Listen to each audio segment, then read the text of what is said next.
You ask Tiger to solve. This deals with linear equations with one unknown. The final result is x equals 7/2. Let's solve it step by step. Swap sides. Group all constants on the right side of the equation. Subtract 17 from both sides.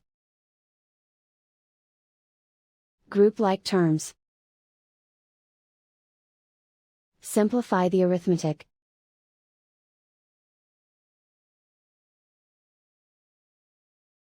Isolate the x. Divide both sides by -4. Cancel out the negatives. Simplify the fraction. Cancel out the negatives. Find the greatest common factor of the numerator and denominator. Factor out and cancel the greatest common factor.